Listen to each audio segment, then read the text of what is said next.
some of my recent reads, a few books that I've enjoyed recently that will form a collection of book recommendations for you. Quite a few of you seem to enjoy previous book related videos on here, so I thought I'd share with you what I've been reading and what I've been enjoying recently, and likewise if you have any books that you've been enjoying, I would love to hear down below, so please do let me know. I'm on such a good reading streak at the moment, reading a lot more than I typically would, and I'd really like to keep up this momentum, so please do give me any book recommendations that you might have in return. Now, this first book right here was the last book I read in 2023 and was my favourite read from 2023. I got this for Christmas from my brother and his girlfriend, and it is Everything I Know About Love by Dolly Alderton, and it's a memoir of her growing up, her love life, how her friendships and her relationships change as she goes from a young teen into her 30s. It's just so relatable and so insightful and comforting. Lots of pieces in there that made me laugh, and equally lots of bits that made me cry. As you can see, there's quite a few sections that I tabbed because I just loved the writing style and the insights that she shared. I have recommended this to everyone that I know pretty much, particularly girls around my age. If you're in your mid-20s and sometimes you struggle with the worry of where your life is going and just life in general stressing you out, please read this. It makes you feel far less alone and is really comforting, really, really lovely. Let me try and find the section that I particularly enjoyed.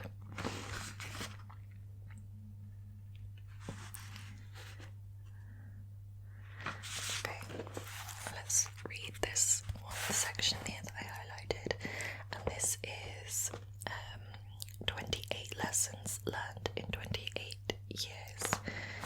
This is number 5. Life is a wonderful, mesmerizing, magical, fun, silly thing, and humans are astounding.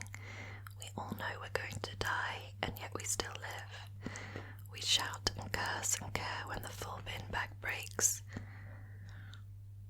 Yet with every minute that passes, we edge closer to the end. We marvel at a nectarine sunset over the M25, or the smell of a baby's head, or the efficiency of flatback furniture. Even though we know that everyone we love will cease to exist one day, I don't know how we do it. And then, let's see another one.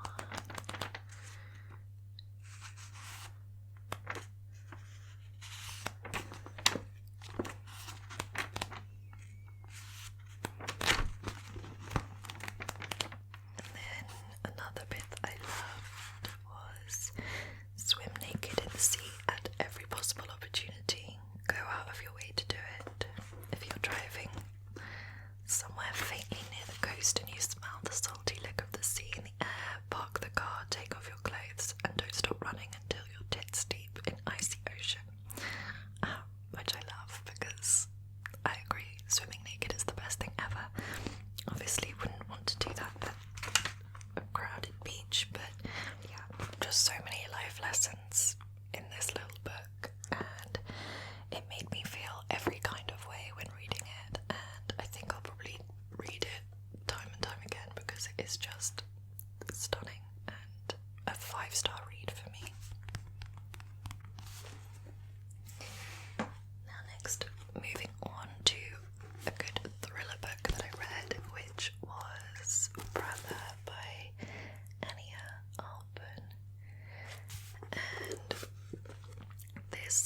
was such a page turner. I'm pretty sure I read this in 48 hours. I could not put it down. It's one of those books that when I was working in the day, I just couldn't wait to finish so that I could pick it up again in the evening. And I'm going to read the blurb because I think that gives a better idea as to what this book is about. Deep in the heart of Appalachia stands a crooked farmhouse miles from any road. The Morrows keep to themselves, and it served them well so far. When girls go missing off the side of the highway, the cops don't knock on their door, which is a good thing, seeing as to what's buried in the Morrows' backyard. But 19-year-old Michael Morrow isn't like the rest of the family. He doesn't take pleasure in the screams that echo through the trees. Michael pines for normalcy, and he's sure that someday he'll see the world beyond West Virginia. When he meets Alice, a pretty girl working at a record shop in the small nearby town, he's immediately smitten. For a moment, he nearly forgets about the monster he's become, but his brother is all too eager to remind Michael of his place. Now, I would 100% recommend looking at all of the trigger warnings before reading this book. Although it was a fantastically paced thriller, it was very disturbing. Definitely one of the most disturbing books I've read in a long, long time. Lots of really, really difficult themes. And I don't want to give too much away, but if you're interested in this kind of book, I would definitely recommend just checking those trigger warnings before you do, because it's not for the faint-hearted. But like I said, a real page turner, and I really, really loved this one. Next up, we have got Babel by R.F. Kuang, and this was another book that my brother and his girlfriend got me for Christmas, and a book that I've been wanting to read for quite some time now. It's quite a chunky boy. It did take me about a week to finish, particularly because the text is so small. There's a lot of prose, and you do have to kind of concentrate. It's not an easy read. It's not always easy to follow. There's lots and lots of character building, very descriptive, and very, very cleverly done, I think. I really enjoyed picking up a book that felt like a modern day classic, that felt like a book that you can imagine they're going to be teaching about in schools one day. It was very, very well done. It's basically about set in the 1800s at Oxford University, and it's a fantasy dark academia novel about a young Chinese boy who works at translating at the University of Oxford, and it all sort of translates back to British colonialism and that side of history, which admittedly I didn't know too much about before picking up this book, so I definitely learned a lot, even though it is a fictional fantasy novel. But yeah, I love the characters in this. I love the story. It was so engrossing. Again, it made me feel a lot of emotion, so I did laugh, I cried. It was just a bit of a roller coaster, and like I said, so beautifully done. Really, really clever, and it just goes to show that, you know, the author spent so much time on this. I think she went to Oxford University herself, so clearly a very intelligent woman, but yeah, it was incredible. Definitely recommend this book. Okay, next we've got a book that was a lot of fun. This is Magnolia Box. Magnolia Box by Jess Hastings. And I would compare this book to Gossip Girl, or at least that's what a lot of people are saying about this book. It's a lot like Gossip Girl. I've never actually watched the full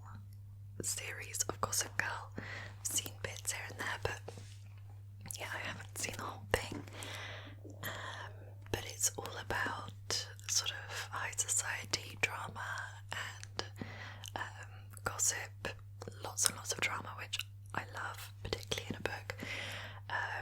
It's set in London, so a lot of it was, mentioning places that I know and I've been to, which was interesting. I don't normally read books where I can understand sort of where they're at and what's going on, but it's basically a story about relationship between two, I'm going to say lovers. I think they're lovers, but they're friends on the surface, and they're very hot and cold, lots of drama and history between them, and it's basically about them and their friendship group going off and doing lots of, high society things, lots of celebrity drama, and it's, drama is the one word I would use to describe this book. So if you're into that sort of romance, relationship drama, then definitely read this. I really liked how this was written because it had very dry humour throughout, which I feel like is my sense of humour, so I appreciated that.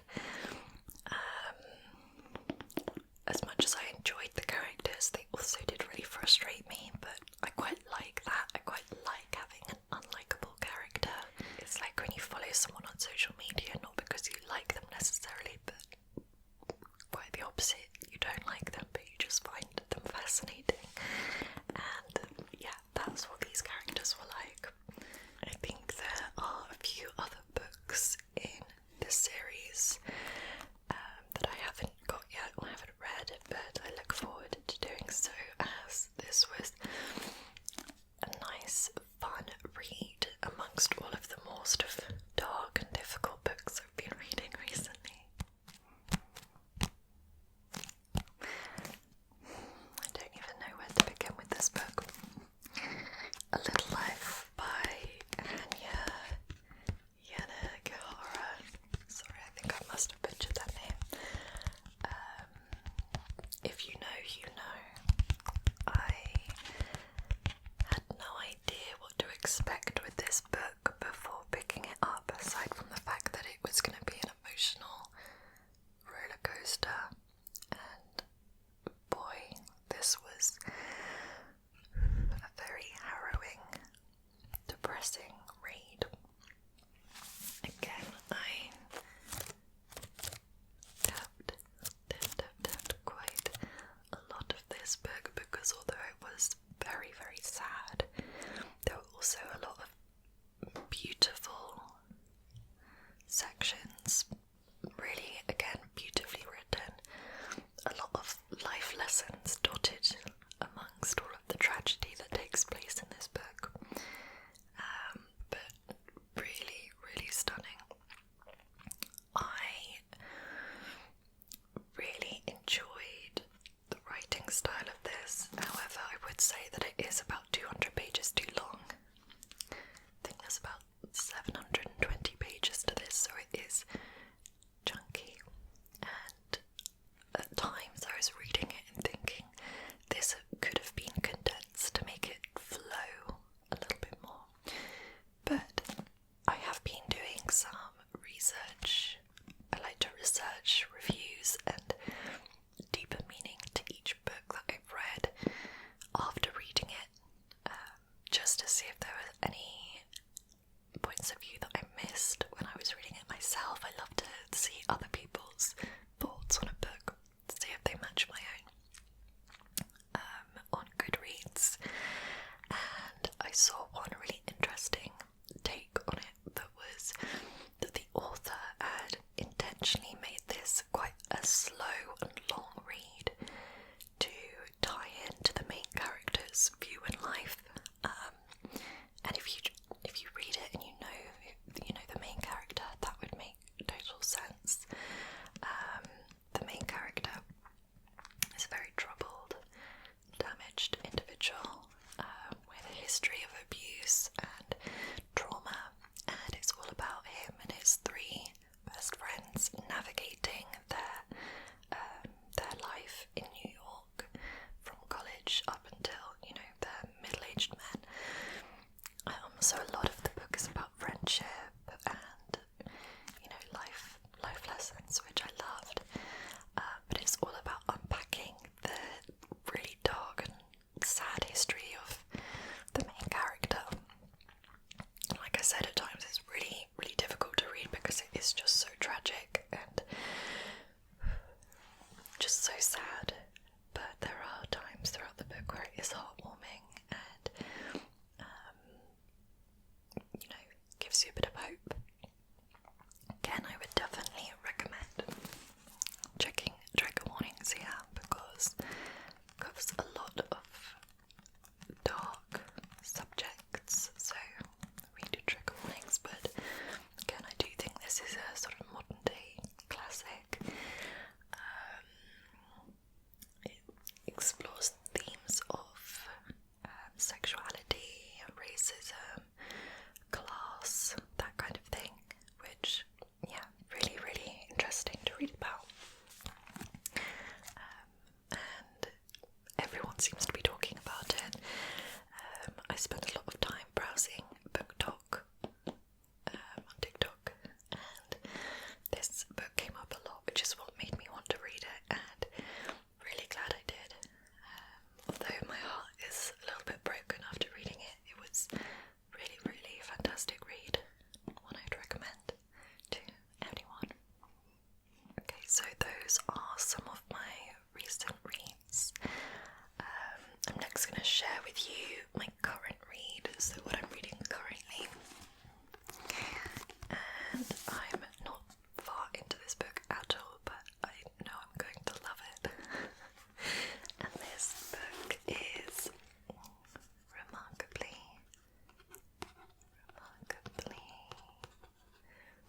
bright creatures by Shelby Van Pelt. And this is about an old lady who works as a cleaner in an aquarium and befriends an octopus in captivity. I absolutely love octopuses. Ever since I watched My Octopus Teacher on Netflix, that is one of my favourite things I've ever watched.